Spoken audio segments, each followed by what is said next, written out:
बिस्मिल्लाहिर्रहमानिर्रहीम। क़ाल नबी सल्लल्लाहु अलैहि वसल्लम मन वज़अ लिल्लाहि रफ़अ अल्लाहु कमा क़ाल अलैहि सलातु वस्सलाम। नाज़रीन व सामीन, ये जो हदीस मैंने आपके सामने पेश की है, इसमें फ़रमाया रसूलुल्लाह सल्लल्लाहु अलैहि वसल्लम ने कि जो शख्स अल्लाह के लिए आजिज़ी इख्तियार करता है, अल्लाह तबारक व तआला उसे इज़्ज़त से नवाज़ते हैं, उसे रिफ़त अता फ़रमाते हैं, उसे बुलंदी अता फ़रमाते हैं। एक हदीस में आता है कि जो शख्स अल्लाह के लिए मुआफ़ कर दे, तो अल्लाह उसकी इज़्ज़त को बढ़ा देते हैं। और दूसरी हदीस में यूँ आया है, फरमाया रसूलुल्लाह सल्लल्लाहु अलैहि वसल्लम ने, आपने कसम उठाकर ये बात इरशाद फरमाई है कि सदका व खैरात करने से माल कम नहीं होता।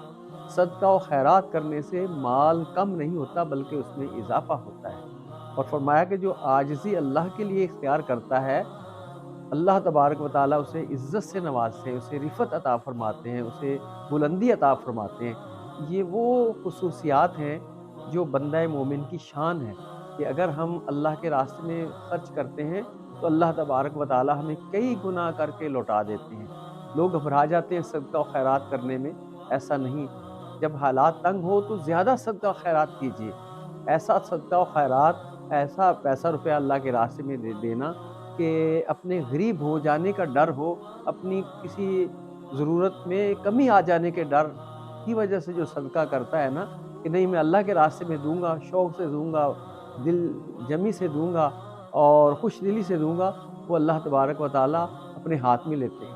यानी उसे जल्द कबूल करते हैं, शर्फ़ कबूलियत अता फ़रमाते हैं। और इसी तरह ये जो है कि किसी कसूरवार को माफ़ कर देना, तो ये अल्लाह तबारक व तआला को ये अमल बहुत ही पसंद है, क्योंकि अल्लाह तबारक व तआला खुद अफ़ूउन करीम है।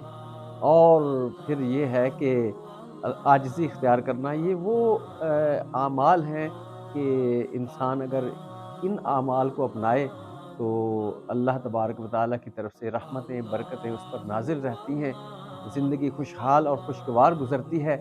नाज़रीन और सामीन, हमें चाहिए कि हम अपनी इबादात के साथ-साथ रसूलुल्लाह सल्लल्लाहु अलैहि वसल्लम के अख़लाक़ हसना जो हैं, उसका ज़रूर मुताला करें और उसे अपनाएँ, अपनी ज़िंदगियों में लेकर आएँ। दरगुज़र करना, मुआफ़ करना और सदका व खैरात करना, आजिज़ी करना, ये अल्लाह को निहायत महबूब अमाल हैं। अल्लाह तबारक व तआला हम सबको तौफ़ीक़ अमल अता फ़रमाए। इन बातों को आगे ज़रूर शेयर कीजिए, लाइक कीजिए, ताकि और भी सुनें और फिर हम सब मिलकर अमल करें। अल्लाह करीम हमें रसूलुल्लाह सल्लल्लाहु अलैहि वसल्लम का शहदाई बना दे, पक्का आशिक बना दे। व आखिर दावाना अनिल हम्दुलिल्लाहि रब्बिल आलमीन।